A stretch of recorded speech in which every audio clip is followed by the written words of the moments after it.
Mrs. The cab driver stammers. I half hear but ignore him as he tries to hand back my credit card with the terminal. My fingers are still tapping out the first movement of a Bach cello suite on the seat next to me, an old self-soothing habit born of an anxious childhood spent studying to be a concert pianist. The last short stretch from the turnpike to this address is the first moment of quiet I've allowed myself, but it's about to end. We've arrived at the house. This is what my sons and I have called it ever since it ceased to command the meaning of home following my divorce from Ludwigburg 4 years ago. From the moment Luddy took sole possession, the rotting accumulation of belongings and garbage had drowned out even the metaphor of family. Mrs., I'm sorry. I hear the driver try again. This time he adds a little wave. Oh, right.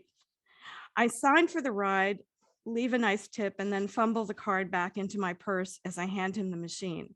I want to say something so he won't think I'm crazy, but what? I land on this. Oh no, I should be the one apologizing for making you listen to those phone calls, as if we were in the middle of a conversation. Hat in hand as he exits the cab, the driver bows his head, waves away my concern, and quickly retrieves my suitcase from the trunk. He rolls it to me gently. I see that he wants to show his understanding, but from a safe distance. I imagine that his wife, their wedding photo sits on the dashboard just under the hanging cross, is superstitious, and he does not want to come too close to my tragedy. He's afraid, I guess, that he might bring it home with him like a virus. Simon and I look past the unkempt lawn to the trees, which over the next few weeks will announce the rebirth of life.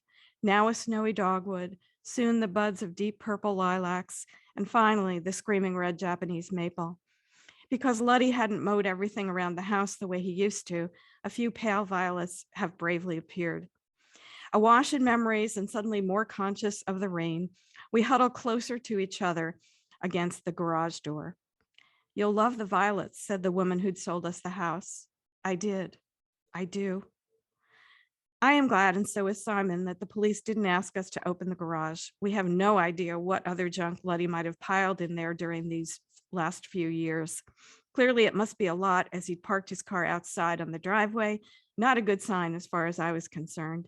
We decided not to take a look today. All the cars have departed except for Simon's and Luddy's. Feeling the release of legal formality, we walk to each window and look in like disappointed Halloween visitors, children looking for ghosts in a haunted house. We speak of nothing for a while after returning to the shelter of the eaves. The aggravating tension of not knowing what Luddy was going to do next or when is gone for good, replaced now by the finality of his actions. We stand there in silence, taking in the fresh scent and cleansing sound of rain. I weep more and hug him tight despite his soaked sweater. You must be cold, I say. We've been standing in the rain for hours. Let's go to my house and dry your clothes. You can rest. My instincts take over and I hold him even closer, remembering his birth 37 years ago. I'd been his mother for a long time. All the tributaries of our lives meet here in this embrace in front of our house. I think there is no stopping the flood of memory and second guessing now. But suddenly I feel myself pulling back. I look up at Simon's face in horror, comprehending that what I'm feeling against my cheek is not just rain soaking Simon's chest, but the water that held Luddy's last breath.